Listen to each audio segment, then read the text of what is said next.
और उनका नाम क्या होता है? बताइए बताइए, आफ्ताब बताइए आप। सर एस्कोमाइसिटीज में दिखेंगे, और जो यूनिसेल्युलर फंगाई होगा वो होगा यीस्ट हमारा। सही, ठीक है।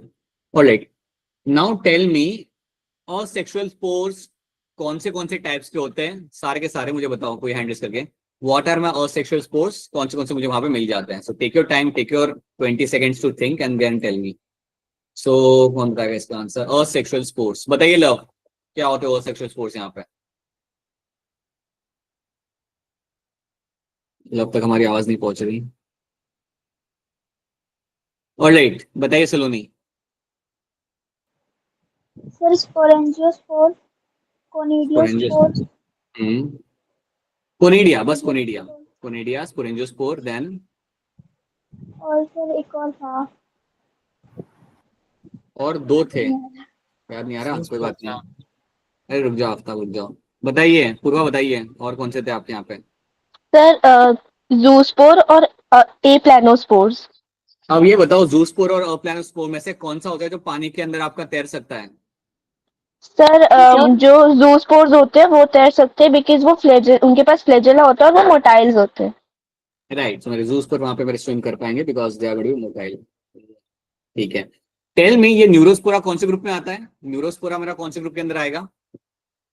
हैंड सर रेस करो यहाँ। एस्कोमाइसिटी। अच्छा लव, राइट, एस्कोमाइसिटिस। अब लव ये भी बता दो कि न्यूरोस्पोरा का इंपॉर्टेंस क्या है, like do we have some importance of neurospora? लव बता दो, ये भी बता दो। जेनेटिक्स के बेस पे इसका ट्रीटमेंट के लिए।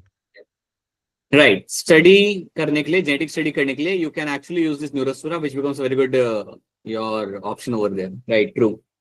Then tell me that you have penicillium as one of the fungi. ये आपका आता है कौन से ग्रुप के अंदर? हिमांशी बताइए। Yes sir.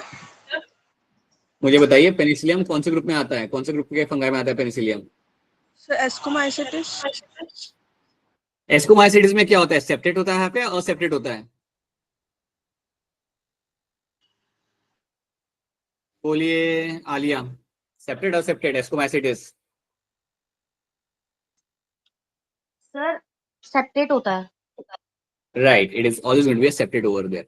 ठीक है, चलिए आगे बढ़ते हैं। Good evening to all of you, Ayesha, Suyesh, Shreya and all of you have just joined in, Raveena, Samragi, good evening, Dipankar. चलिए लेट्स सी आज हमें यहाँ पे क्या देखना है। और एग्जाम्पल याद करने की आदत डालो, बिकॉज एग्जाम्पल के ऊपर बेस आपके कई सारे सवाल आपके आ सकते हैं। So please have a habit of reading those example and remembering those examples. So here we are, the story of fungi. काफी इंटरेस्टिंग ग्रुप होता है वैसे फंगाई, देखा जाए तो। एक तो डाइवर्सिटी काफी ज्यादा होती है, so you can always come across something new. There is a likely chance कि तुम नया डिस्कवर कर लो। इंटरेस्टिंग ग्रुप है। Alright, so now we have seen all these things। हमने यहाँ पे बात किया था about the ascus, so we have discussed about the ascomycetes. Sac fungi आपका यहाँ पे होता है, they will be multicellular as well as unicellular, आपको मिल जाएंगे यहाँ पे। अलग अलग आपको यहाँ पे ग्रुप्स यहाँ पे मिल जाते हैं, decomposer, parasite, coprophilous, all the groups can be seen. Septate and branch, there will be septate and branch आपको यहाँ पे मिल जाएंगे। असेक्सुअल स्पोर्स जो आपके यहाँ पे, that is my conidia, that is my exogenous spore, मुझे यहाँ पे दिख जाएगा। And this is something I have explained you कि आपका यहाँ पे डायक्रेटिक स्टेज आपको यहाँ पे दिखता है। After my plasma there will be dikaryotic stage, और उस दौरान there will be formation of the ascus and the fruiting body here is called as my ascocarp. ठीक है, और उसके बाद यहाँ पे अंदर होगा मियोसिस, एंड मियोसिस होने के बाद आपके जो स्पोर बन के आपको यहाँ पे मिलेंगे, दो spores will be called as my ascospores. तो ये कहानी आपकी रहती है, this is the story of your particularly of my ascomycetes. ये बात भूलना मत कि आपके जो स्पोर्स यहाँ पे बन रहे, they are my endogenously form spores. Now this is something we have seen the examples over here, claviceps, yeast, penicillium हमने यहाँ पे देख लिया था, and also your aspergillus is also given the example. So these are the examples we have seen. याद रखना, morels and truffles are the eatable one, they can be eaten, these fungi. Truffles are also going to be eatable over here. Now बेसिडोमाइसिटिस, मैंने बोला था इसे as a club फंगा, अगर आपको याद हो तो मैंने बताया था। क्लब मतलब वो जो बैट होता है ना उसका, आपके गोल्फ का, that is called as a club. तो उसके शेप जैसा इसका यहाँ पे हेड होता है। So that is why we call them as a club fungi. They are known for the decomposition of the wood. They will show the diacritic stage. They will have a separate mycelium. और इसमें जो आपके यहाँ पे sexual spores आपके बनेंगे, the sexual spores जो आपके यहाँ पे बनाए जाते हैं, अब आप यहाँ पे सिंपली तरीके से बताएं, the sexual spores which have been formed over here are called as my basidiospores. Basidiospores. और जो बेसिडियोस्पोर्स आपके यहाँ पे हम बनाएंगे, these spores are the one which are formed exogenously. ये मैं पहले ही आपको बताना चाहता हूँ, these spores which have been formed over there are formed exogenously. इनको आप बनाते हो बाहर, ये they will form outside the on the fruiting body के ऊपर आपको ये बना के आप यहाँ पे रख दोगे, right? तो चलिए इनकी हम यहाँ पे स्टोरी समझते हैं. So assume that you have your two hyphae, right? You have this hyphae number 1 over here. You have hyphae number 2. These two hyphae will come near to each other. तो आपके पास यहाँ पे दो hyphae यहाँ पे हैं. ये दोनों hyphae एक दूसरे के पास में यहाँ पे आएंगे. These two hyphae will come near to each other and they will fuse. Something we know that. जब मेरे hyphae यहाँ पे fuse करेंगे, so that is something we called as a plasmogamy. अब प्लाज्मोगैमी होने के बाद आप इमेजिन कर लो कि प्लाज्मोगैमी आपके यहाँ पे हो चुका है, और होने के बाद now you have a dikaryotic stage. तो चलिए बनाते हैं, हमारे यहाँ पे डायक्रेटिक स्टेज हम बना देते हैं हमारे यहाँ पे. सो प्लाज्मोगैमी यहाँ पे हो गया and now you have a hyphae with n+n kind of arrangement. So now you have a hyphae जिसके अंदर आपको मिलेगा आपका यहाँ पे n+n वाला arrangement.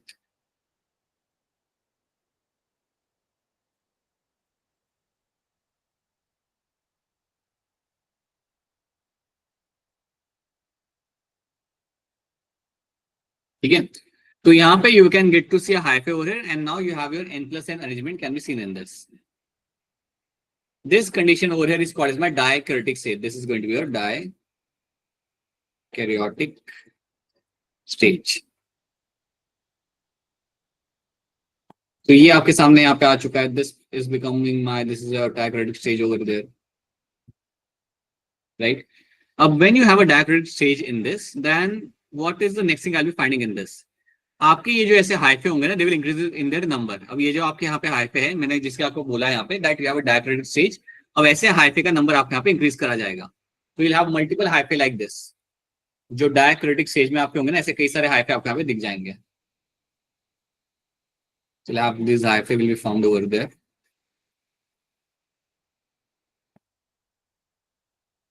Now all these hyphae जो आपके यहाँ पे बनाए जा रहे हैं, जो मैंने आपके यहाँ पे बना के रखे हुए हैं, they will have this एक ही बना के दिखा दो आपको यहाँ पे, they will have this n+n arrangement आपको मिलेगा यहाँ पे. So they will have, let's say we make 3 nuclei over here. So यहाँ पे आपको n+n arrangement आपको यहाँ पे मिल जाएगा. और ये जो हाइफे आपके सामने बन के आपके सामने यहाँ पे खड़े होंगे, they are called as my, like this single hyphae over here is called as my basidia. इसको हम बोलेंगे यहाँ पे as a basidia. So this over here will be called as my basidia.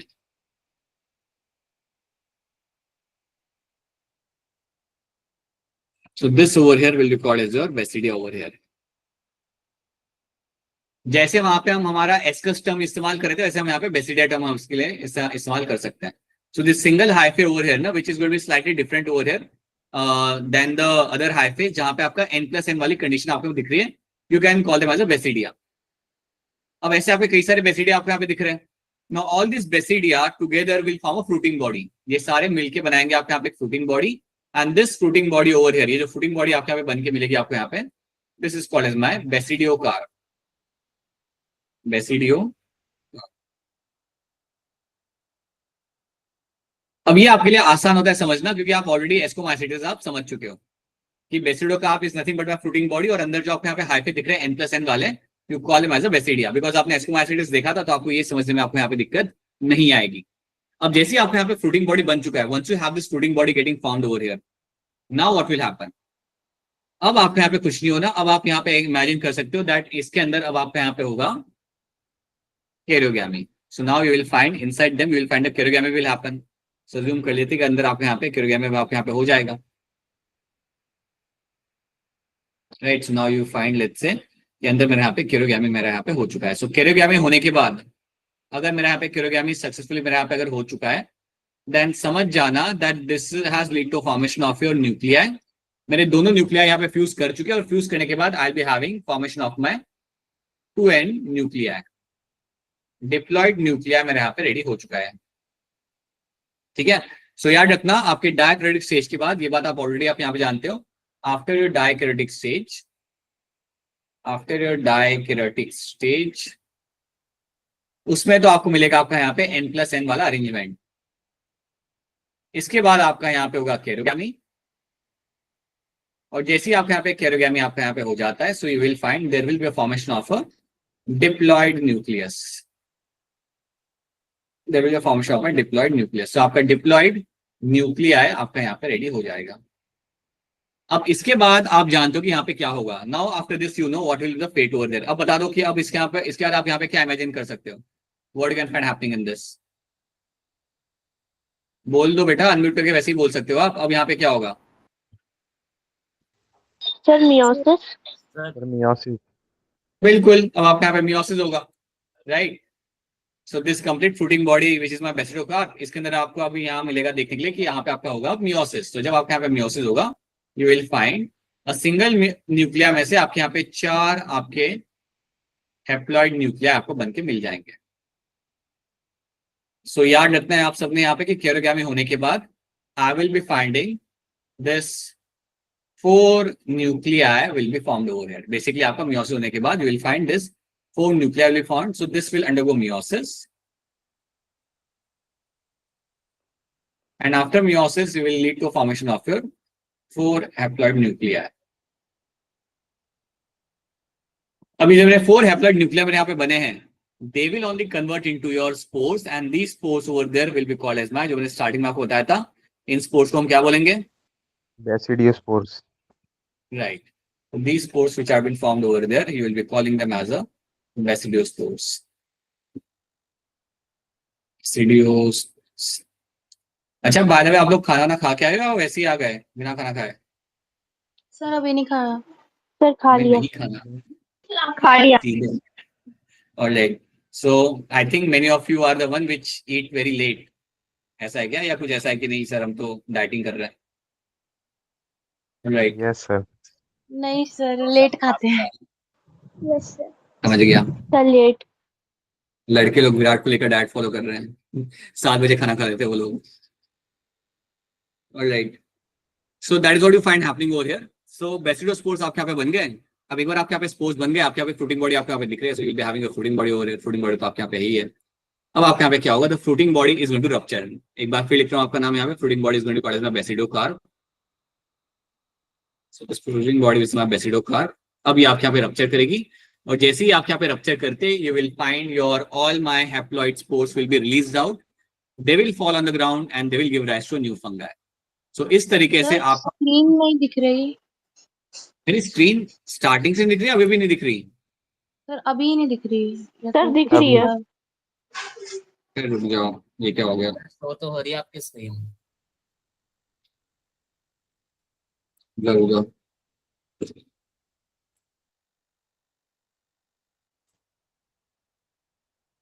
Sir दिख रही है। दिख रही है? Yes sir. ठीक है, ठीक है, सर दिख रही है, थैंक यस यू। सर दिख रही है सर। ठीक है, आ रहा हूँ, आ रहा हूँ। So where we were, yes sir, yes. हाँ जी, तो ये चीजें आपको यहाँ पे होते आपको मिल जाएगी। सो विल हैव योर बेसिडोस्पोर्स आपके इस तरीके से आपके यहाँ पे बन जाते हैं, और then you can find them getting release in the atmosphere. So this basidiocarp is going to rupture out and now going to release all the basidiospores यहाँ पे। ठीक है, तो इतनी कहानी आपको याद रखनी है, that's going to be enough for you. Basically आपके सवाल जो यहाँ पे आते हैं वो कुछ ऐसे आते हैं कि बेसिडोस्पोर्स आपको कहाँ बनते हुए मिलते हैं, exogenously and endogenously. This kind of question I want to ask you, और they can ask you question in terms of the example. Mushroom यहाँ पे आता है, पक्सीने आता है, अगैरिकस एंड उस्टिलागो, ये 4 आपके एग्जांपल आएंगे इसके अंदर। Now let's see the statements over here. First of all, basidiomycetes आपको हम कहेंगे एज अ क्लब फंगाई, इसको हम बोलेंगे as a club fungi. They are branched and septate, they grow in soil on logs, thick wooden pieces, tree stumps, and living plant bodies as parasites. Asexual spores generally are not found in Basidiomycetes but ready to propagation in the fermentation. Asexual spores यहाँ पे आपको generally नहीं मिलते, but अगर इसे divide करना होता है कम टाइम में ज्यादा, then it can undertake the fermentation. ठीक है. Now, first of all, two mycelium come close to each other. Now their apical end fuses with each other, that is my plasmogamy, as a result of which dichorion is formed. फिर आपका dichorionic stage आपके यहाँ पे चालू हो जाता है. Now a club-shaped structure is formed on every cell, which is known as my basidium. Right? So आपका basidium या basidia आप यहाँ पे term use करते हो. Basidium for the complete structure. So आपका यहाँ पे क्या होगा? आपका club-shaped structure आपका बनेगा वहाँ पे, which is called my basidium. Now both the nuclei of the each cell fuses with each other in the basidium. वही आपका जो basidium आपका यहाँ पे था या जो basidia जिसे हम यहाँ पे कह रहे थे, उसके अंदर आपका यहाँ पे आपका fusion आपका यहाँ पे हो जाएगा. After that, what you find? After that, the diploid nucleus of the basidium divides. Meiosis, as a result of which 4 haploid spores are formed on the basidium, which is known as my basidiospores. This is what you find happening. और यहाँ पे आपको दिख जाएगा आपके यहाँ पे cycle. You can see the complete cycle over here, जहाँ पे मशरूम का आप यहाँ पे देख पा रहे हो. ठीक है. So now let's have a look. You can see all these spores are getting formed. अगर आप यहाँ पे थोड़ा पता नहीं आपको कितना यहाँ पे दिख पाएगा, but जितने भी आपके spores यहाँ पे बन रहे होते हैं ना, they are formed on your outer side. That is why we call them as a exogenously formed spores. ठीक है. तो ये होती है आपके यहाँ पे कहानी. And the fruiting body over here is called as my basidioplasm. This is my fruiting body. Simple है. Ascomycetes जैसे ही है इसके अंदर भी. So that is what you find happening in this. Example यहाँ पे याद रखना, Agaricus puccinia. Agaricus puccinia. Puccinia मेरे वाईफाई का नाम है. Ustilago and puffball. These are the 4 examples we will get to see in the Basidiomycetes. Right? Example तो बहुत सारे होते हैं, but आपको यही याद रखना because NEET exam के अंदर you can find these examples can become as one of the questions over there. So these are the examples you have to focus on. So I have a Puccinia, Ustilago, puffball and Agaricus are the examples you have to know, and please make sure that you read the NCERT all the time. ठीक है. ये आपके example आपको हो जाएंगे यहाँ पे for my Basidiomycetes. Now, after this, you have the next group. हमारा अगला ग्रुप जो यहाँ पे हमारा आएगा यहाँ पे, that is going to be called as my Deuteromycetes. अब जैसे ही आपके सामने ये टर्म आता है, I am going to call them as an imperfect fungi. I am going to call them as an imperfect fungi.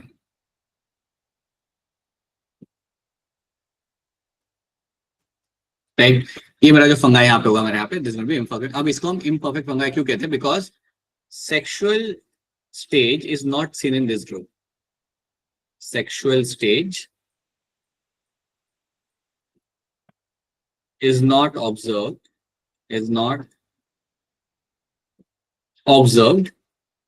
in this group.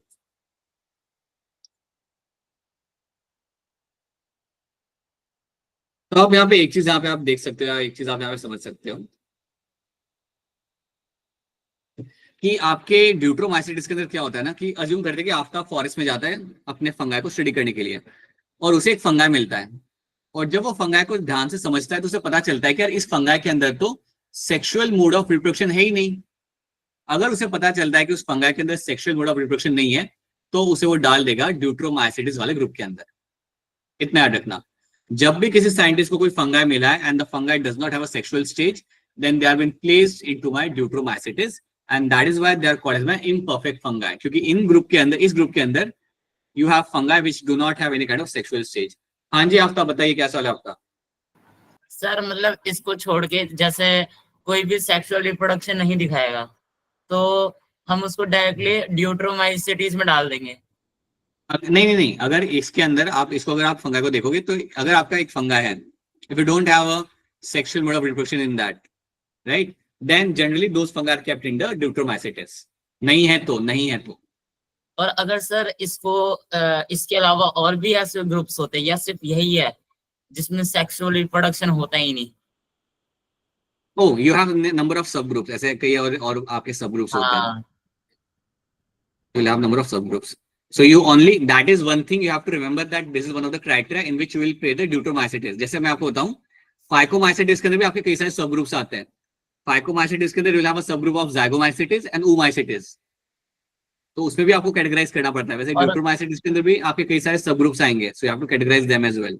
और sir characteristics और यही देखकर ही तो ये क्लासिफाई करेगा कि किसको किसके अंदर डालना है ना सर? सब ग्रुप के अंदर, हाँ सब ग्रुप में डालने के लिए then you also take into account the other traits as well. फिर बाकी के ओके ट्रेट्स भी सर। आप वहाँ पे देखते हो, देन यू अंडरस्टैंड कि उसका टेक्सोनोमिकल एंसेस्ट्री उसका क्या आ रहा है, so you take into account those things. तो जो हम पढ़ रहे हैं ना बेटा, जो हम बेसिडोमाइसिटिस, एस्कोमाइसिटिस, फाइकोमाइसिटिस, ये तो हमारा बहुत सुपरफिशियली हम पढ़ते हैं। हर एक ग्रुप के अंदर you have number of multiple groups which we only understand once you become a mycologist, not now, but yeah, that is what you find in that. So you have an imperfect fungi. Sexual stage is not observed in this group. That's one thing you have to know. Asexual reproduction आपका यहाँ पर है via conadia. Asexual reproduction आपका जो होगा यहाँ पे, it is happening via conadia.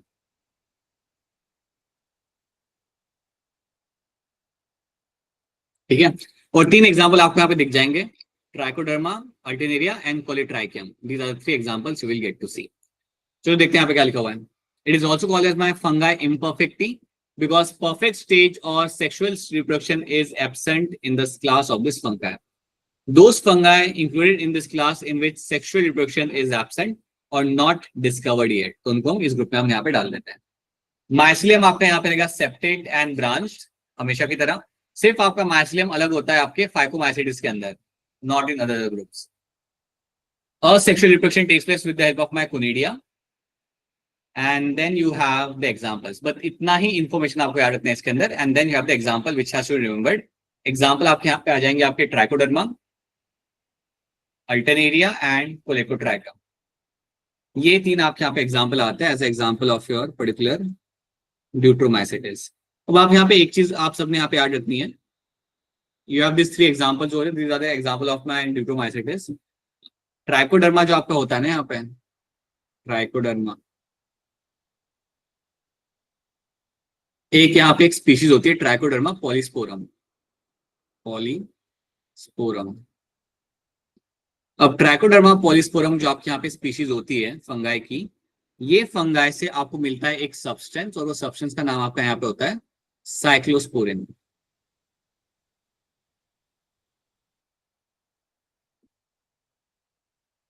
आप सोचोगे कि ये मैं आपको क्यों बता रहा हूँ, क्योंकि आपको ये जानना, आप जान सकते हो, I know all of you are smart enough to remember this thing that you have one species. एक स्पीशीज होती है आपके ट्राइकोडर्मा पॉलीस्पोरम, उसमें से आपको एक सब्सटेंस मिलता है जिसे हम कहते हैं साइक्लोस्पोरिन। अब साइक्लोस्पोरिन करता क्या है?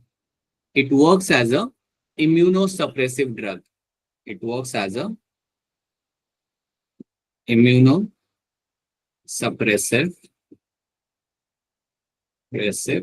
ड्रग। अब सवाल ये आता है कि आपको इम्यूनोसप्रेसिव ड्रग लेने की जरूरत आपको कब पड़ सकती है। पहले मैं बता दूं कि आपका इम्यूनोसप्रेसिव ड्रग का मतलब क्या होता है। ये वो आपका ड्रग होता है जो आपके इम्यून सिस्टम को बंद करा देगा। ये वो आपका ड्रग होता है जिसकी वजह से आपका इम्यून सिस्टम को आप वहां पे शट डाउन कर सकते हो, आप उसे सप्रेस कर सकते हो। So this drug is going to suppress your immune system, this drug is going to suppress the immune system. ये इम्यून सिस्टम को आपका यहाँ पे सप्रेस कर देगा। अब सवाल यहाँ पे ये आता है कि आपको ये करना क्यों है। जनरली ये किया जाता है when you go for organ transplantation. जब आप ऑर्गन ट्रांसप्लांटेशन कराते हो ना, या अगर कोई डॉक्टर कर रहा होता है ऑर्गन ट्रांसप्लांटेशन, तो जनरली वो जो पेशेंट होता है उसको देता है ये ड्रग।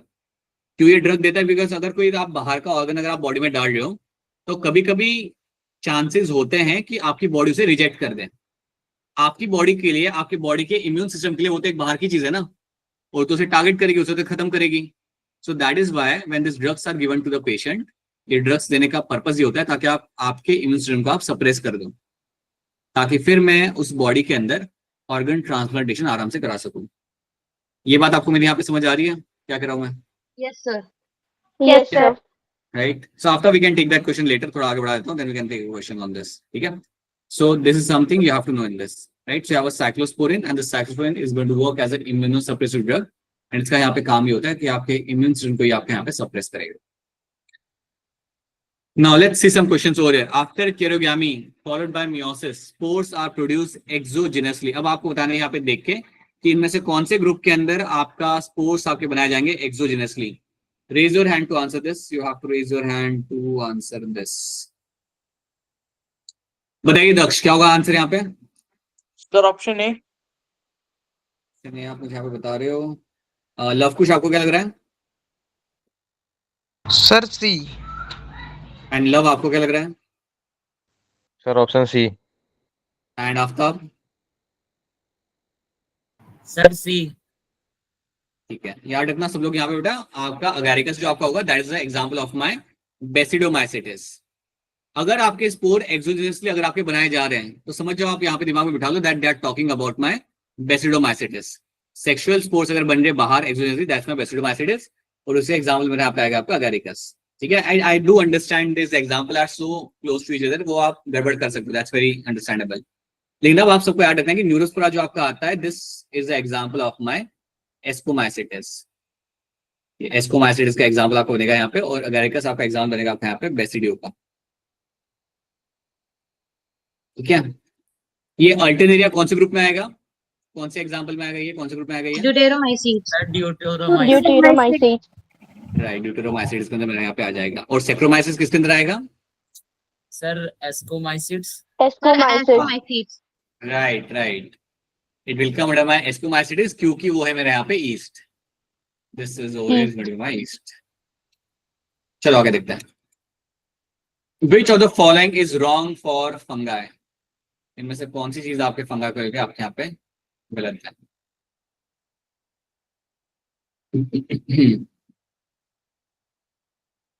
बताइए एलेक्स, क्या होगा आंसर यहाँ पे? Sir option B. बैटमैन वाला बी कह रहे हो, डेली वाला डी कह रहे हो? Sir B.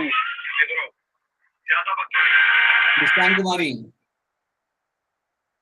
Sir option B, all fungi possesses a purely cellulosic cell wall, बल्कि सेल वॉल की सेल्यूलोज की बनती ही नहीं है ना, Right, वो आप होती है।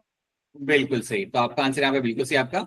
All fungi possess a purely cellulosic cell wall is going to be untrue statement, because आपकी सेल वॉल आपकी बनी होती है आपके यहाँ पे काइटिन से, नॉट प्योर Chitin से। Cellulosic wall. हाँ जी, ये बात आपको यहाँ पे रखनी है याद।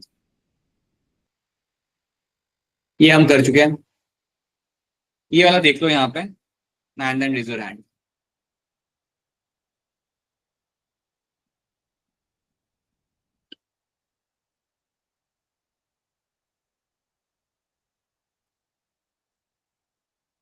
बताइए Purva. Sir option C deuteromycetes. Now Purva, you also have to tell me all the three examples in this. Okay sir. Sir deuteromycetes के 3 एग्जांपल अल्टरनेरिया, कलेक्ट्रोट्रोकियम और ट्राइकोडर्मा। ठीक है, right, बिल्कुल सही। So these are the examples I will get to see. Like Trichoderma, Alternaria and Polytrichum are the 3 examples I will get to see that. चलो इसके भी example हम यहाँ पे देख लेते हैं। कौन है जो हैंड रेज करके मुझे बेसिडोमाइसिटिस के एग्जाम्पल मुझे बता सकता है यहाँ पे? बताइए सलोनी। सर बेसिडियोमाइसिट्स के हो जाएंगे एगेरिकस, पक्सिनिया और पफबॉल्स और क्या बोलते हैं इसका, यूस्टिलेजो जो भी। Right. So Silago, Puccinia, Agaricus, and then you also have a puffball as another example over here. Right. So सारे examples आप सबको यहाँ पे याद रखने हैं। Phycomycetes तो आपके सिंपल होते हैं आपके यहाँ पे, Rhizopus, Albuga and Mucor, and Ascomycetes के एग्जाम्पल थोड़े आपके यहाँ पे ज्यादा आ जाएंगे, but you have to remember all of them. यहाँ पे एग्जाम्पल के साथ अच्छी बात क्या है कि हर एक का कुछ ना कुछ वहाँ पे रोल होता है। Like you will have the Aspergillus आपको वहाँ पे मिल जाएगा। अच्छा, एस्परजिलस का रोल, अरे सुनो आफ्ताब, एस्परजिलस का रोल आपको तो पता है, बाकियों को पता नहीं है, तो आप एक बार बता दो मुझे, जो हमने कल बताया डिस्कस किया था। एस्परजिलस का कमर्शियल इंपॉर्टेंस क्या हो सकता है?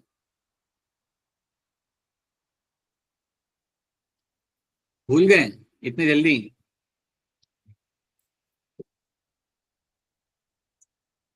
क्या Aftab, how this is going to work? ठीक है, एस्परजिलस जो आपका बेटा आपका यहाँ पे होता है, दिस इज अ फंगाई, और इसमें एक स्पीशीज आपकी होती है एस्परजिलस नाइगर करके, एस्परजिलस नाइगर। एंड ये स्पीशीज, ये फंगाई से हम बना सकते हैं हमारे यहाँ पे सिट्रिक एसिड,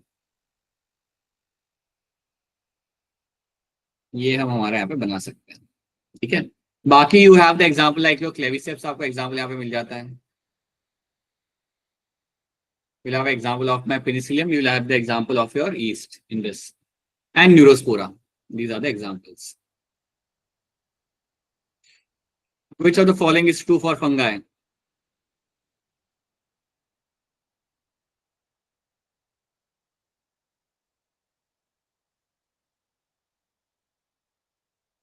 क्या लग रहा है पूर्वा यहाँ पे answer?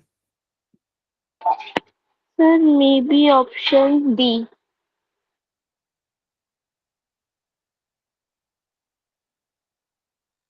Alia? Sir option B, they are heterotrophs. All right, and Daksh? Sir, option B. They are always going to be heterotrophs. You have no exceptions over there. Always heterotrophs over there. Okay, this one. Match the following. Take your time and then give me a correct answer. Take your 1 minute, 2 minutes, and then give me your answer.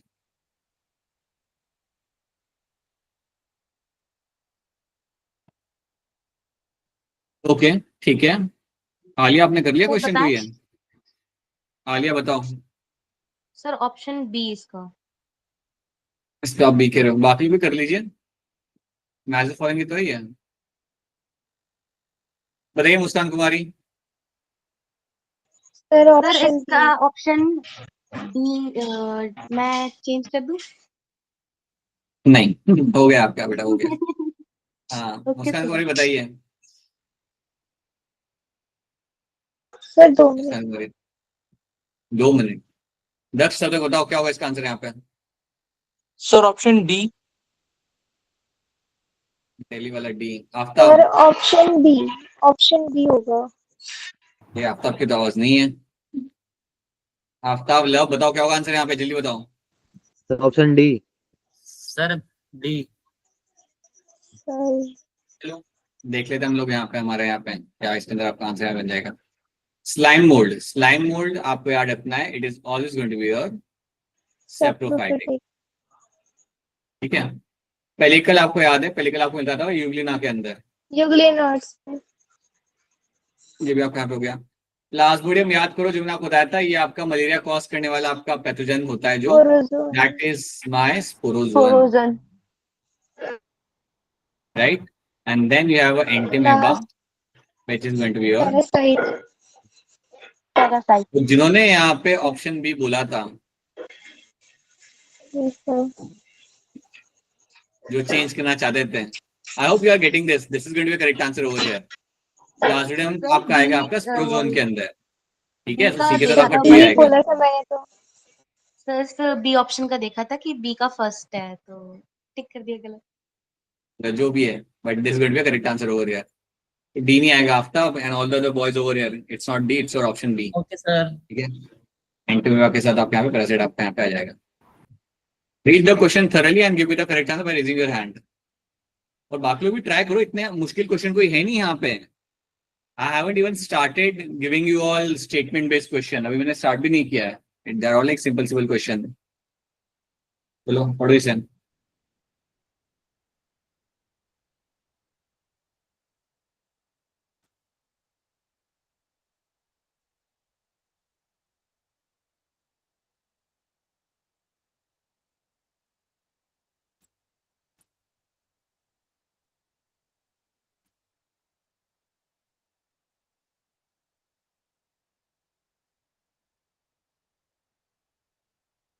आप में से कोई contact sport का fan है? Contact sport मतलब boxing या MMA?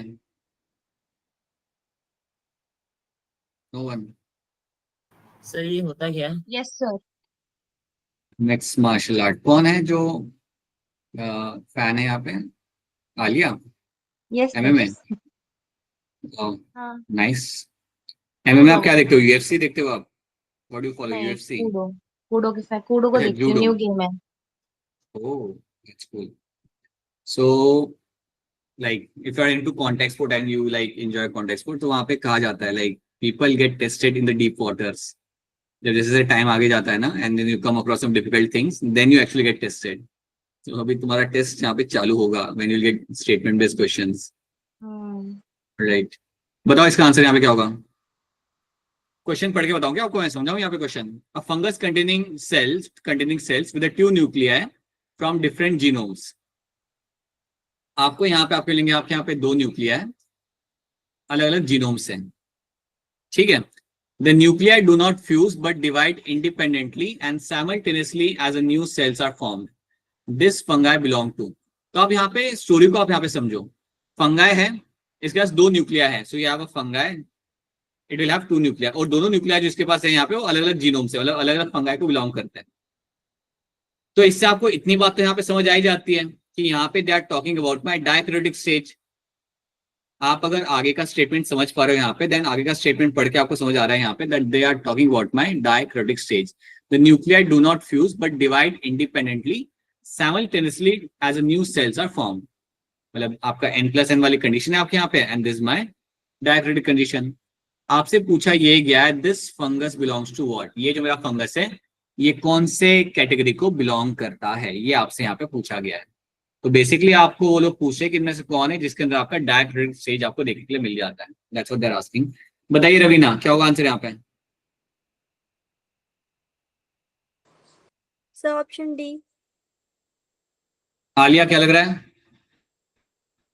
Sir option D, basidiomycetes. That is going to be a correct answer. I hope सब लोग इसके साथ यहाँ पे एग्री करेंगे, बिकॉज बेसिडोमाइसिटिस ही होता है बेटा जो आपका शो करता है आपके यहाँ पे डायक्रोटिक स्टेज अलॉन्ग विद एस्कोमाइसिटिस, और बाकी तीनों ऑप्शन आपके यहाँ पे वो नहीं है। So that is why. तो ऐसे सवाल आने पे like you have to take a pause and you have to understand the questions first and then you can answer them. Question number 2 जो ऊपर वाला है यहाँ पे क्वेश्चन, इसको आप यहाँ पे ध्यान से देखो and then try to give me a correct answer. अब तो कर सकते हो, ये तो सिंपल है। बताइए हिमांशी, क्या होगा आंसर यहाँ पे?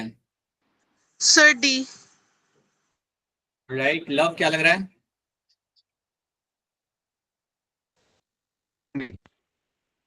Alright. Saloni? Yes sir, D, option D. Answer हाँ, option D. Yes, you will find your ascomycetes and basidiomycetes, both of them are going to show my dikaryotic stage. Sac fungi हम किसको बोलते हैं? Who is been called as my sac fungi? Ranveer बताइए कौन होता है sac fungi यहाँ पे?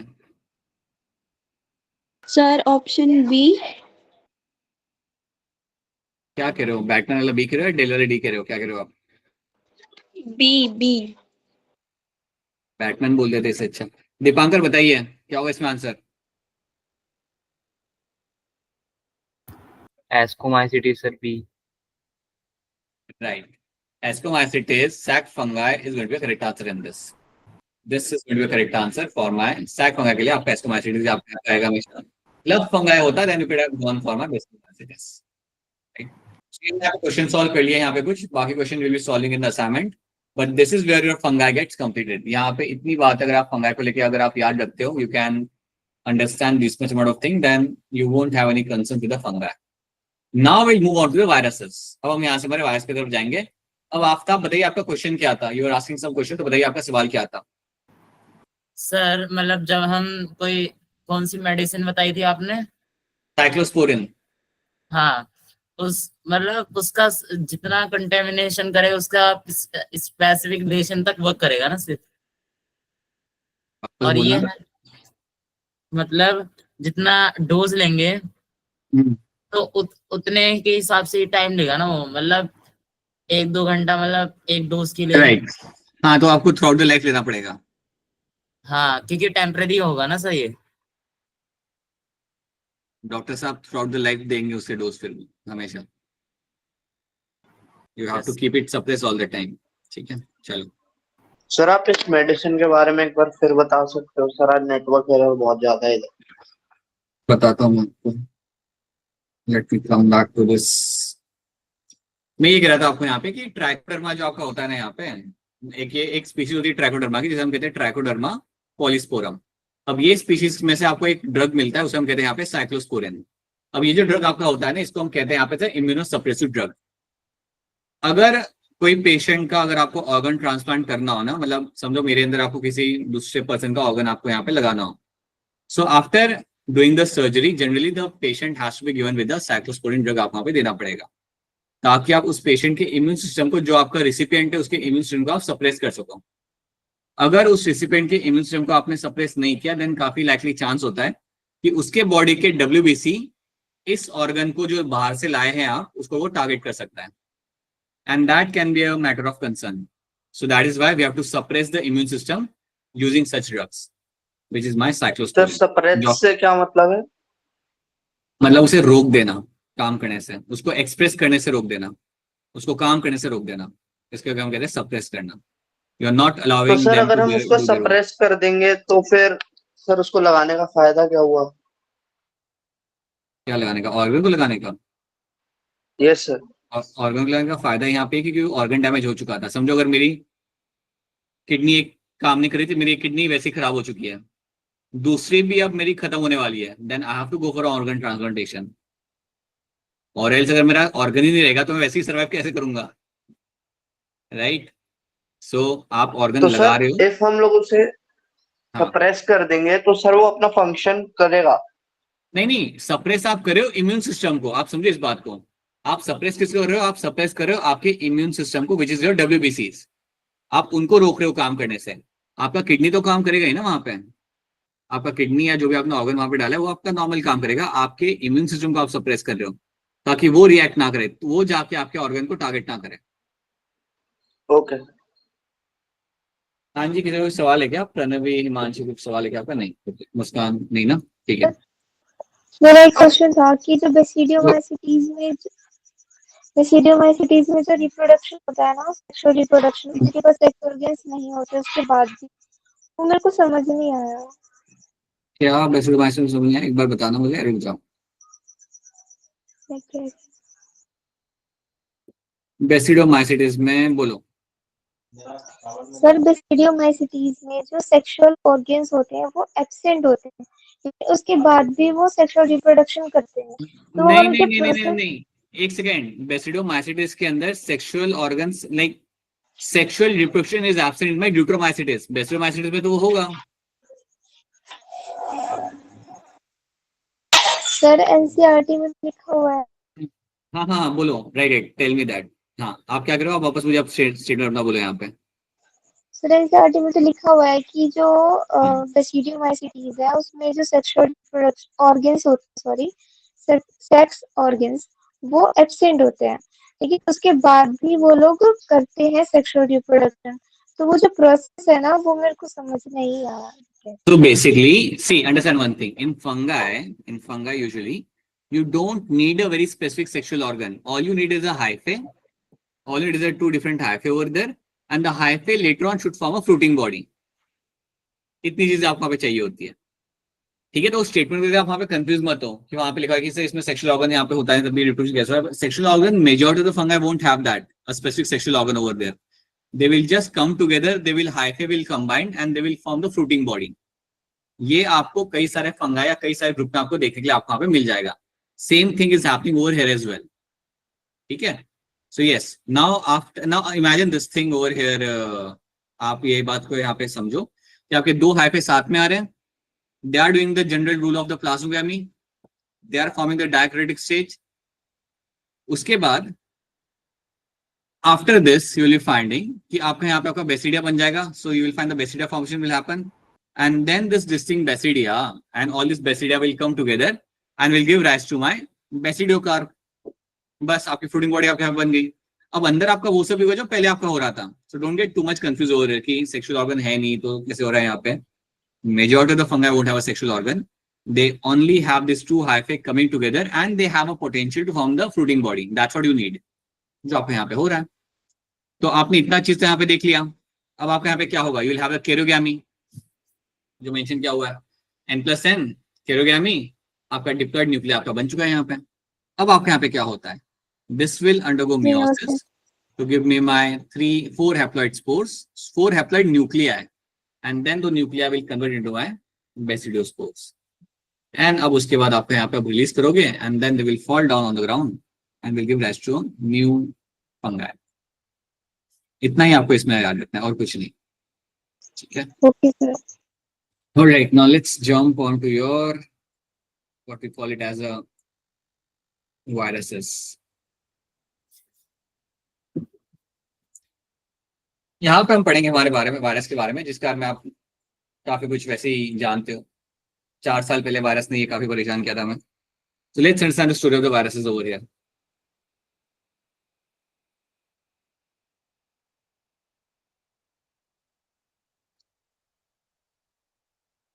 Viruses are going to be my obligate parasites. So just एक बार बता दो आपको यहाँ पे. So viruses are going to be my obligate parasites. इनका और कोई मोड ऑफ न्यूट्रिशन आपका नहीं होता, ये पैरासाइटिक ही होते हैं ये, right? They will enter the cell and then they will survive over there. Okay. Remain, they are going to remain inert outside the cell. मतलब ये सेल के बाहर होते हैं inactive. We also call them as a nucleoproteins. They are nothing but my. I think किसी ने अपनी screen यहाँ पे शेयर कर दी बेटा. सबका आपने अपनी स्क्रीन यहाँ पे शेयर कर दी है, प्लीज बंद करिए. Thank you so much. बारे बार बेटा आपका नाम क्या है?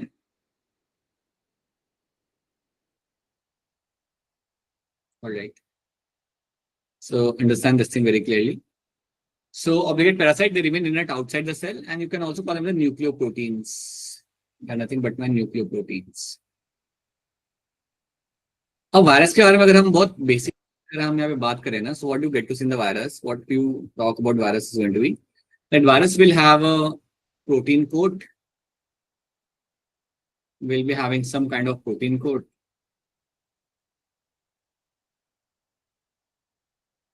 And in the center you will have the genetic material. अच्छा मेरी स्क्रीन नहीं दिख रही क्या? अच्छा. Yes, sir. सर किसी ने आई थिंक वो क्या था ना, रुक जाओ.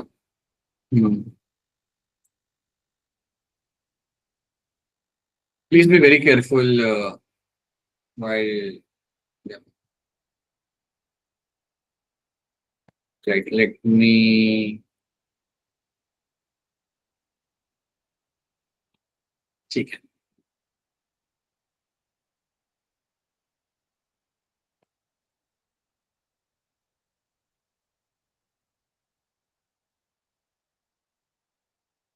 So you'll have a protein code outside, and in the center you'll have the genetic material. So in the center you can have a genetic material.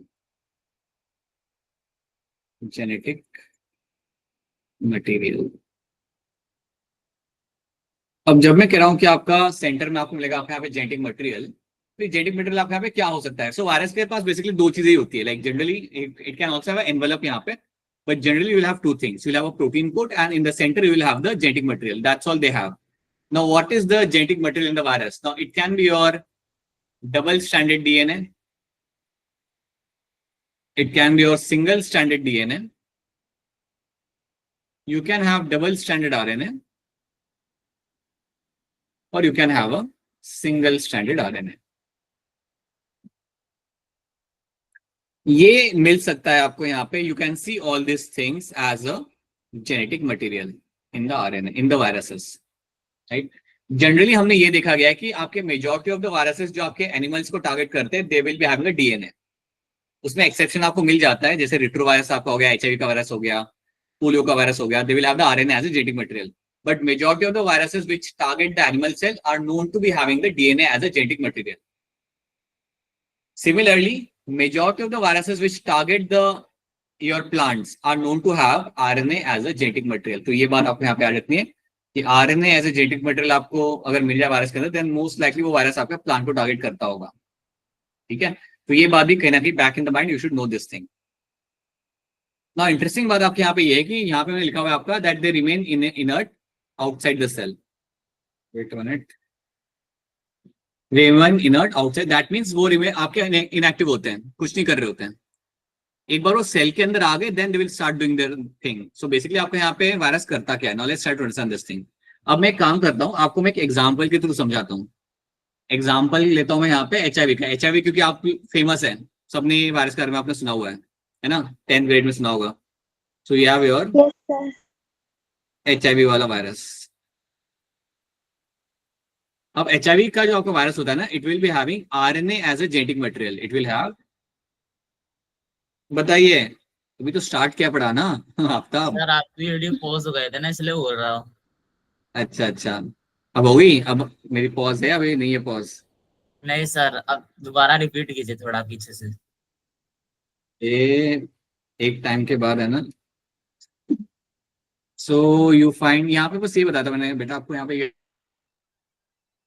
Material which can be RNA और DNA. DNA generally आपको मिलेगा यहाँ पे, like DNA आपका हो सकता है double standard और single standard.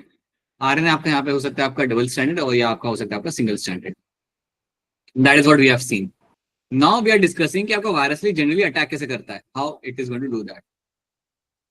So now you will have a HIV virus, और HIV वायरस से आता है you will have a RNA as a genetic material, it will have RNA as a genetic material. अब ये करता क्या है? अज्यूम करो कि मेरा यहाँ पे HIV वायरस मैंने आपको बना कर रखा है, assume that this is my HIV virus. As usual it will have a protein code and centre में इसके पास होगा इसका RNA।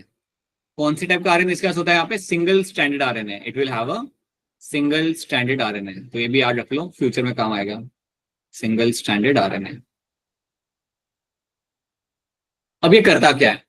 This virus will come and sit on the cell. अब आपका जो आपकी बॉडी में वायरस आ चुका है, और बॉडी में आने के बाद ये कुछ स्पेसिफिक सेल्स को यहाँ पे टारगेट करेगा। तो समझो आपके पास ये सेल है, आपका नॉर्मल आपका बॉडी का सेल है, एक स्पेसिफिक सेल है आपका, ये इसके अंदर ये आ चुका है, इसके ऊपर आके ये बैठेगा पहले तो। It will come and sit over here and this cell will have its own nucleus and the cell will have your own DNA, right? So you will have your own DNA यहाँ पे। अब यहाँ पे होता क्या है कि आपका ये जो वायरस है ये ऊपर आके बैठेगा, और ऊपर बैठने के बाद what will it will do, it will release its DNA into the cell. ये क्या करेगा? आके बैठेगा इसके ऊपर, और बैठने के बाद अंदर रिलीज करेगा अपने जेनेटिक मटेरियल को, that is your single standard RNA। तो अंदर जो इसका यहाँ पे सिंगल स्टैंडर्ड RNA आपका यहाँ पे जो होगा वो आपके यहाँ पे आ जाएगा। अब जैसे कि मैंने आपको बोला कि ये तो आपका RNA है, तो RNA को तो जाके आप हमारी DNA में जाके लगा नहीं सकते हैं। तो यहाँ पे करना क्या पड़ेगा वायरस को? The virus will convert the RNA, this is the RNA he has actually sent inside the cell. Now this RNA will convert into something called as my DNA. इस RNA को वो कन्वर्ट करेगा आपका यहाँ पे DNA के अंदर। तो ये बात आपको याद रखनी है that this is what your HIV virus does. So my HIV virus will enter inside, will release the RNA into the cell, and now that RNA, रुक जाओ बेटा रुक जाओ, now that RNA will convert into your DNA, and to make that happen, ये conversion करने के लिए वो कई बार अपना यहाँ पे एक प्रोटीन का इस्तेमाल यहाँ पे करता है। It will use some protein, और I would say it will use a enzyme, and that enzyme over here is called as my reverse transcriptase. वो एंजाइम का नाम आपके लिए ज्यादा इंपॉर्टेंट यहाँ पे है नहीं, इस लेवल पे एटलीस्ट अभी के लिए इंपॉर्टेंट नहीं है, बट याद रखना एक एंजाइम आपका यहाँ पे इन्वॉल्व है, इसको मैं शॉर्ट पे लिखूंगा यहाँ पे as RT। RT stands for my reverse transcriptase, transcriptase. तो आपने क्या आपने RNA को यहाँ पे कन्वर्ट करिए DNA के अंदर। अब जैसे आपका DNA आपके यहाँ पे बन चुका है, now this DNA will become a part of your host DNA। अब ये DNA जाएगा which is a viral DNA, वैसे याद रखना ये आपका वायरल DNA है। तो ये वायरल DNA अब आपका यहाँ पे जाएगा and will now get itself incorporated into your host DNA। ये वायरल DNA जाके आपका लग जाएगा आपके होस्ट DNA के अंदर। So now your viral DNA, तो मैं यहाँ पे कह सकता हूँ that my viral DNA has hijacked the host DNA।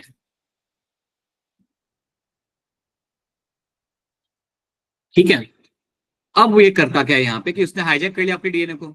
अब उसने जब यहाँ पे अपनी DNA को हाईजैक कर लिया, अब हाईजैक करने का पर्पस यहाँ पे क्या होता है? अगर मैं जाके कल अगर प्लेन हाईजैक करता हूँ तो मेरा पर्पस वहां पे क्या है कि मैं प्लेन को अपने हिसाब से लेके जाऊंगा। मैं बोलूंगा कि नहीं ये प्लेन अब बैंगलोर नहीं जाएगा, ये अब धर्मशाला जाएगा, राइट?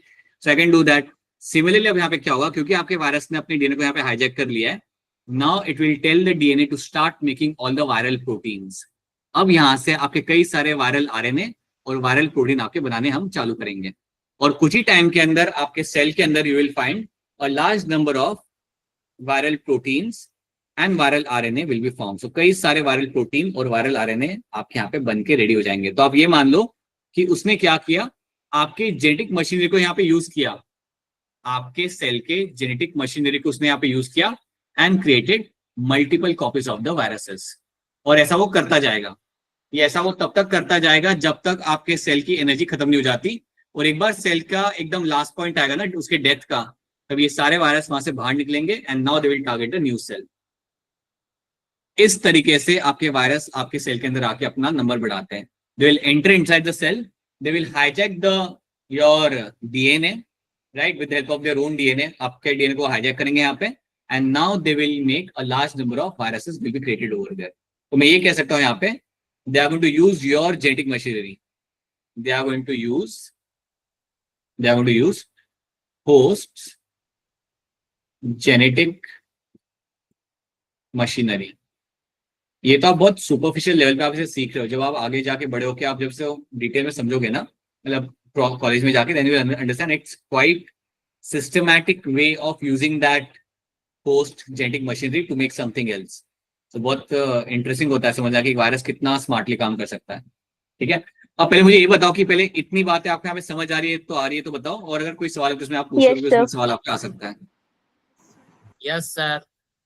तो वायरस के पास न्यूक्लियस नहीं है, नहीं न्यूक्लियस नहीं बेटा, उसके पास कोई न्यूक्लियस नहीं है, नो न्यूक्लियस फॉर वायरस। इसमें कोई सवाल नहीं आता। हाँ बोलो। जो वायरसेस होते हैं उनका कोई सेलुलर स्ट्रक्चर भी नहीं होता ना? हाँ, so they are nucleoprotein, that's why we call them the nucleoprotein। अब प्रोटीन है ना, डीएनए, that's it, nucleoprotein, है ना। So याद रखना, this is what all the viruses do, they will enter inside the cell, they will hijack the host genetic machinery and फिर लोग बनाते हैं अपने बहुत सारे वायरसेस। आप ऐसे मान लो कि किसी के घर में चोर आ गए और उन्होंने अपने किचन को हाईजैक कर लिया, अब बना रहे वो लोग मैगी अपने लिए, अपने दोस्तों के लिए, that kind of thing। The same thing they are doing over there, the only thing is कि यहाँ पे आपके सेल की बाद में डेथ हो जाती है।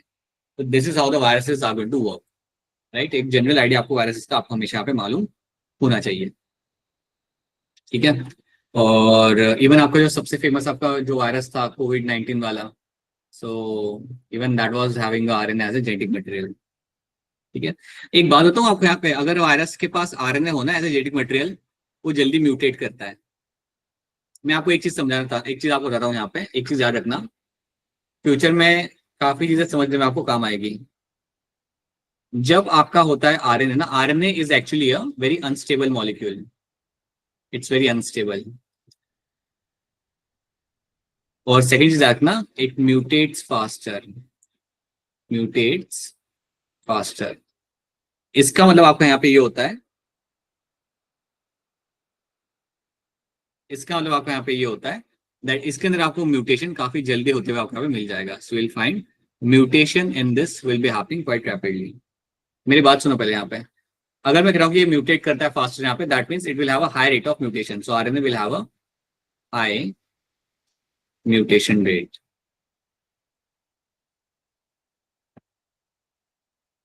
अब एक और चीज यहाँ पे याद रखना, हम सबके अंदर डीएनए है एज अ जेनेटिक मटेरियल। तो नेचर ने डीएनए को क्यों सिलेक्ट किया गया as a genetic material? The answer is because it is much more stable.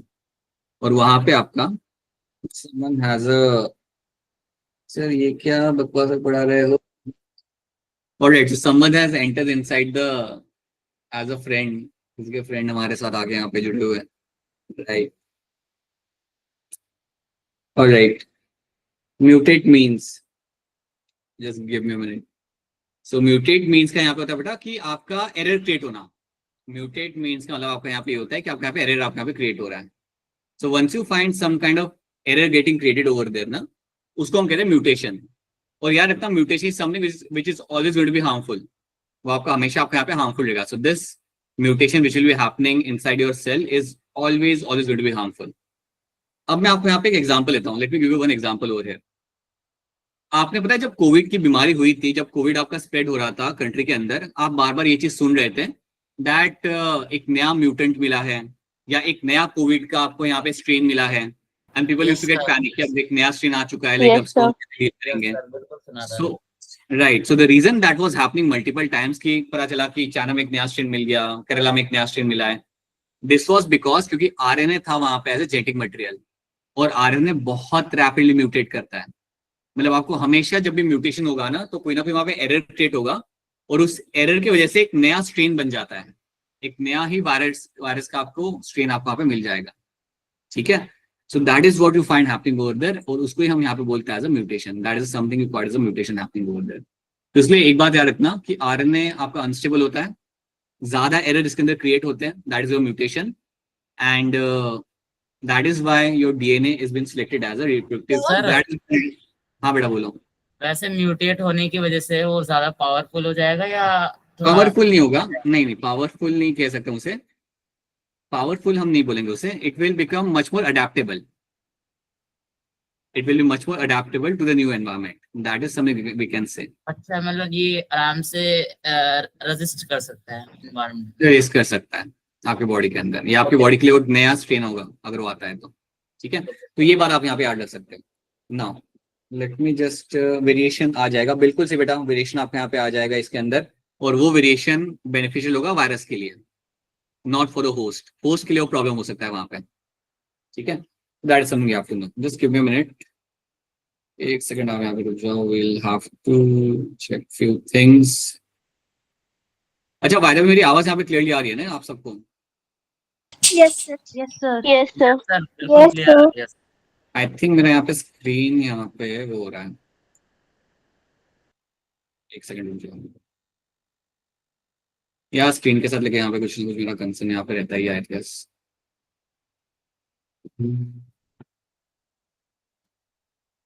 Alright, अच्छा, one more thing I want to tell you, like please make sure that you don't share your IDs with your friends. Right, please make sure you don't do that. Okay, because if at all you do that, then people will join in, and then आपकी NEET की पढ़ाई derail होना चालू करेगी. So please make sure you make yeah. Right. So even if you happen to have a friend who's asking for the IDs, like try to avoid that. मेरी बात समझ आ रही है ना मैं आपको क्या कह रहा हूँ? Yes Yes, sir. sir. Right. Yes sir. And if at all something like that happens now again multiple times, you just have to ignore those things. You just focus on what you're doing right now. Okay. All right, chalo. So I think we have done few things over here. Let me start the screen share. And if at all वापस मेरा screen अगर यहाँ पे जाता है, then let me know. So here we are. चलिए कुछ चीजें हम यहाँ पे देख लेते हैं. Let's see few things before we wrap up the class. So virus is a Latin word which means a poisonous fluid or venom. Ivanovsky, जो हमारे यहाँ पे साइंटिस्ट थे, he actually separated a microorganism from a sap of the infected tobacco plant and named them tobacco mosaic virus. So basically Ivanovsky जो हमारे यहाँ पे scientist थे, अगर आप पूछे, अगर आपको पूछे कि आपके कौन से साइंटिस्ट जिन्होंने आपके यहाँ पे वायरस को सबसे पहले आपका आइसोलेट किया था, then that has to be by Ivanovsky. Ivanovsky ने आपका जो वायरस यहाँ पे आइसोलेट किया था टोबैको प्लांट में से, and named him as a tobacco mosaic virus. Right. इन्होंने बोला कि आपके वायरसेस जो होते हैं वो आपके बैक्टीरिया से स्मॉल होते हैं. अब एक बात याद रखना कि पहले क्या लग रहा था लोगों को कि बैक्टीरिया से स्मॉल कुछ होता ही नहीं है.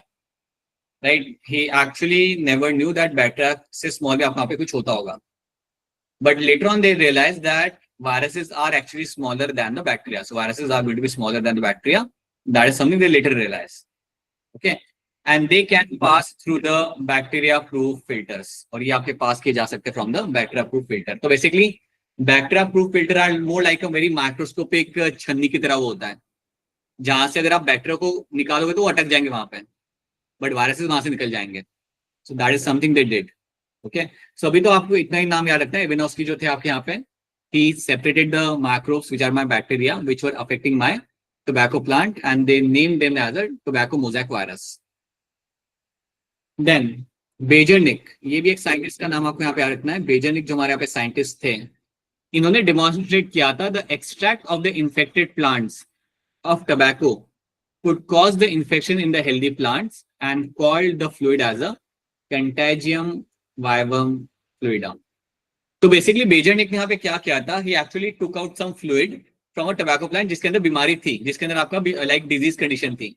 वहां से उन्होंने एक फ्लूइड निकाला और उस फ्लूइड को उन्होंने डाला एक नॉर्मल प्लांट के अंदर.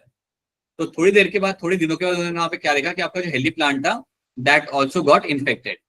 That healthy plant was also got infected and that's when he said a term, that's when he gave a term and that term was my Contagium vivum fluidum. ये term आपका दिया था आपके यहाँ पे बेजरनिक ने कि यार ये फ्लूइड जो होता है ना, ये पॉइजन फ्लूइड है and that can cause you the disease. That's what he said.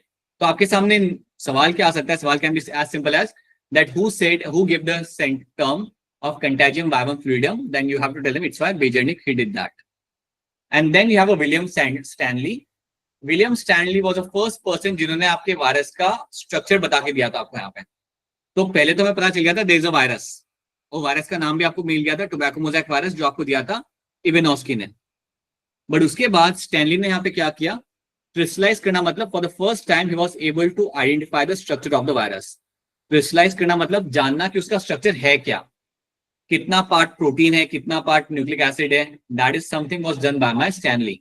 तो Stanley crystallised the tobacco mosaic virus first time and Nobel prize was awarded to him after the session. After what now?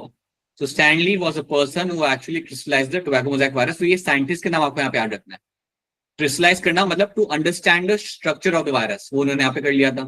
बेजेनिक ने क्या किया, he gave us the statement of contagion viral fluidum after infecting a healthy plant with a fluid, जो आपका collect किया गया था infected plant में से. एंड देन वी हैव इवेनॉस्की, जिन्होंने आपका सबसे पहले बेसिकली आपको यहाँ पे आइसोलेट किया था. सो we can say he is the one who first time isolated the virus. So that was my Ivanovsky. तो ये आपको यहाँ पे याद रखना है, राइट. अब कुछ फीचर्स हम यहाँ पे देख लेते हैं. दीज आर सब microscopic non cellular organisms. Obligate parasites, intracellular मतलब सेल के अंदर रहने वाले हैं. So obligate intracellular parasites. They can have either RNA or a DNA as a genetic material. They contain nucleic acid, so they are capable of protein synthesis by the help of the ribosomes of the host cell. Nucleic acid मतलब आपका DNA, RNA उनके पास वहाँ पे होगा, और उसकी मदद से they can actually make a large amount of proteins. जब मैं कह रहा हूँ they are going to take the help of the ribosomes, मतलब वही मैं कह रहा था ना आपको, host मशीनरी का यहाँ पे इस्तेमाल करेंगे ये लोग, and they can make a number of things. So that is what they'll be doing over here, right? So you can see over here, you can see a tobacco mosaic virus. यहाँ पे आपको मिलेगा. Bacteriophage आपको यहाँ पे मिल जाएगा. Bacteriophage के बारे में आप जानते हो यहाँ पे, it is the virus which is known to cause your disease in the bacteria. और जो बैक्टीरियोफेज आपको मिलते हैं ना, they generally known to have a double-stranded DNA. They are known to have a double-stranded DNA. आपको इनके अंदर देखने के लिए आपको यहाँ पे मिल जाता है. Yes sir. ये चीज आपको यहाँ पे मिल रही है, ध्यान में याद रखनी. बाकी आपको और कोई डिटेल में सवाल यहाँ से आगे ना, बट यहाँ पिक्चर याद रखना. You have a sheet, you have a head, you have a collar which will get and you have a tail fibre. ये लेबलिंग में कई बार आपको आ जाता है. ओके, नाउ अगर मैं बात करता हूँ कि आपको न्यूक्लिक एसिड यहाँ पे आपको कैसे मिलेगा, व्हाट काइंड ऑफ, अभी तो मेरी स्क्रीन दिख रही है. हाँ, what kind of nucleic acid I will be finding in them. So इधर you can have a RNA और DNA. Either you will have a RNA or a DNA in them. Generally in plant viruses, single-stranded RNA is present, but in cauliflower mosaic viruses, double-stranded RNA is present. तो मैंने आपको पहले बोला था कि plants के अंदर जो आपका इन्फेक्ट कर रहा होता है ना आपका वायरस, वो जनरली उसके पास RNA ही होगा as a genetic material. But कुछ एग्जांपल आपको मिल जाते हैं, कुछ एक्सेप्शन आपको मिल जाते हैं, which can also have a double-stranded DNA, right. अब देखो यहाँ पे क्या लिखा हुआ है. Generally in animal viruses double-stranded DNA is present, but in some animal viruses RNA is also present, which can be single or double-stranded. एक बात याद रखना, अगर कोई वायरस है और अगर उसके अंदर है RNA as a genetic material, if you have a virus and if the virus has RNA as a genetic material, if you have RNA as a genetic material, then याद रखना such virus are called as my retrovirus. Retrovirus. तो जो virus होता है ना जिनके पास होता है RNA ऐसे genetic material, you call them as a retrovirus. So HIV का जो आपका वायरस है ना उसको हम इवन बोलते हैं यहाँ पे as a retrovirus. We call them as a retrovirus. ठीक है, that is something you have to know, right. So let's do one thing. यहाँ से हम अगले क्लास से देखना चालू करते हैं. Will be catching up with this amount of. थोड़ा दोबारा रिपीट कर दीजिए, आपके वॉइस क्लियर. एक सेकंड बताता हूँ. बस पहले बता दूं मैं आपको कि from here onwards will be starting from the next class. अब मुझे ये बताओ यहाँ पे कि कौन सा पार्ट रिपीट करना है, ये वाला पार्ट करना है या ये वाला पार्ट करना है? बोलिए आफ्ताब, बताइए. सर न्यूक्लिक एसिड वाला कंपोजिशन, केमिकल न्यूक्लिक एसिड वाला ना यहाँ पे. हाँ, Yes, न्यूक्लिक sir. एसिड वाले पार्ट के अंदर हम यहाँ पे ये देख रहे हैं कि आपका you can have a DNA और RNA as a genetic material in the virus. अब जनरली हमने ये देखा है कि प्लांट्स, बोलो, and always raise your hand to say something. Aftab, बीच में इंटरप्ट करने से बेटर रहेगा कि आप हैंड रेज कर लिया करो. वो माइक खुल गया था sir. Generally plant viruses are going to be having a single standard RNA is present. Generally plants के अंदर ये आपको मिलेगा देखने के लिए, मैं आपको पहले बता चुका हूँ, प्लांट्स के अंदर आरएनए रहता है आपका generally as a genetic material in the viruses. But cauliflower mosaic virus जो आपका यहाँ पे इट्स एक्सेप्शन, जहां पे आपको मिलेगा आपका double standard DNA. Similarly animal viruses जो आपके यहाँ पे होते हैं, they are known to have a DNA as a genetic material, double standard DNA as a genetic material, but you will have the number of exceptions या number of example आपको मिल जाएंगे यहाँ पे, जहां पे RNA is present as a genetic material, like your HIV, COVID, corona virus, these are the examples over here. So that is what we have done आज की क्लास में। अब अगली क्लास में जब हम मिलेंगे ना, अगली क्लास में आपका ये लेक्चर का, ये चैप्टर का आपका like it will get completed ultimately. और जब आपका ये चैप्टर आपका यहाँ पे कंप्लीट होगा, so we will be solving some questions again for this chapter and will start with we won't start with new chapter, I guess will be solving question and then will move on to your new chapter. By the way कल आपका test है, I hope आप सबको ये बात मालूम है, कल आपका टेस्ट होगा। एंड अब मेरी बात ध्यान से सुनना, हाँ मेरी बात ध्यान से सुनो। अगर टेस्ट स्टार्ट करने के बाद अगर कोई दिक्कत आए, समझो कोई एरर आ गया, समझो आपका कोई टेस्ट स्टार्ट होने के बाद आप अटक रहे हो कहीं पे, तुरंत you have to raise to Sneh ma'am. Sneh ma'am का नंबर आप सबके पास है, you are all familiar with Sneh ma'am, so directly reach out to Sneh ma'am so that अगर कहीं पे आप अटकते हो, अगर आपको कोई दिक्कत आ रही है, then you can resolve those things. ठीक है, तो ये चीज का ध्यान रखना।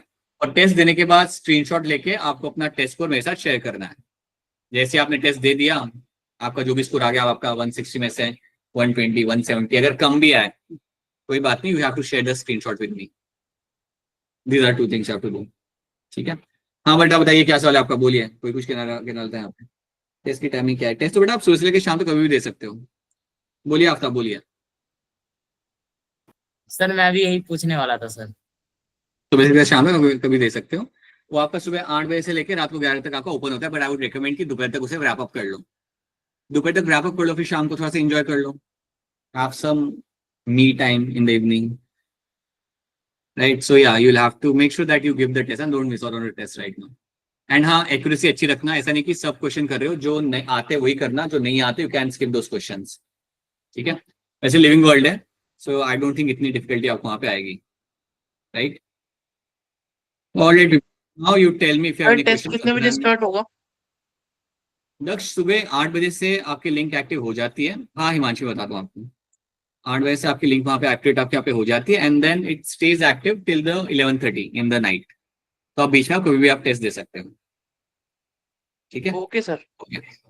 हाँ, how many question will get to see tomorrow? We have physics and biology ना, बायोलॉजी आपका है ना वहाँ पे। एक्सपेक्ट अराउंड 45 क्वेश्चंस और 40 and 40 questions. It varies from 40 to 45. Right? Any idea? Yeah, this is the idea I have for one. Explain mutates. Actually, your voice is break at that. Mutation का मतलब होता है like यहाँ पे like you are creating some kind of changes in the DNA. You are creating some kind of alteration on the DNA. और mutation जब भी आपका होता है ना डीएनए के ऊपर, then most of the time is going to be harmful. मतलब बेसिकली आपका, आप ये मान लो अगर वायरस के डीएनए या आरएनए के अंदर म्यूटेशन हो रहा है तो वहां पे अल्टरेशन हो रहा है।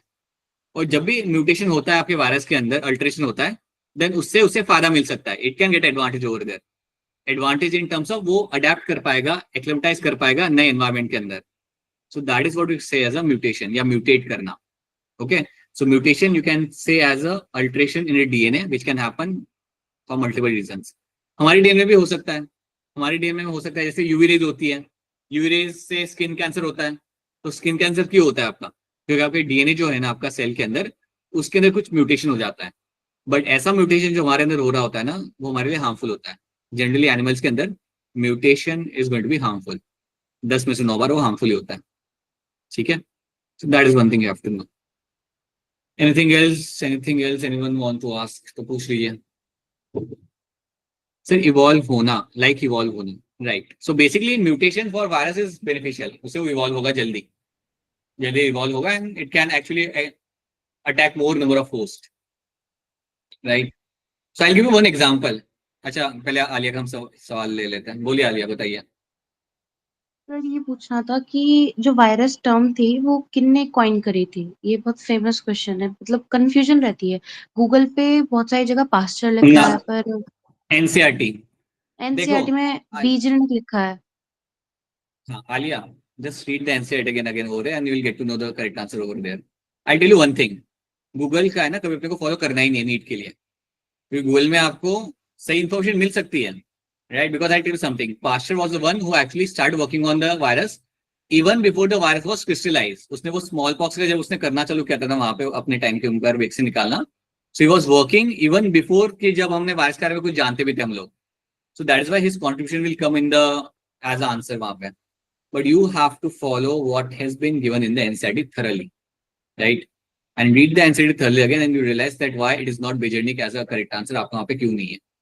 So याद रखना, for all of you, whatever given the NCERT अगर वो सही नहीं भी होता ना, we have to follow that. Because हमारा नीट एग्जाम के अंदर NTA उसमें से सवाल निकाल के पूछेगा. और जनरली होता क्या है कि अगर सवाल, अगर आपके कोई NCERT में कोई चीज मेंशन की हुई जो आपकी सही नहीं है ना, तो जनरली आपका NTA उसमें से सवाल पूछता नहीं है. अब तो इतना एडवांस हो चुका है कि अब सवाल नहीं पूछता, पहले पूछा करता था. Okay sir, thank you. ठीक है. Now I was telling you something about the virus an example as yeah, someone has any other question? और भी क्वेश्चन आपके यहाँ पे? No question after? No sir. All right, ठीक है. Let's wrap this up now. So we'll catch you again on Monday. Monday को मिलते हैं हम लोग यहाँ पे. Not Monday, Tuesday को मिलेंगे वापस से. Okay sir. Right? Assignment share करूँगा तो कर लेना Okay, solve. sir. I am not saying कि अपने Sunday को बैठ के आप assignment solve करो, but it won't take more than half an hour. So yeah, करके send कर देना फिर. ठीक है? Right. चलो, bye everyone. Bye. Good night. Bye sir. Good night sir.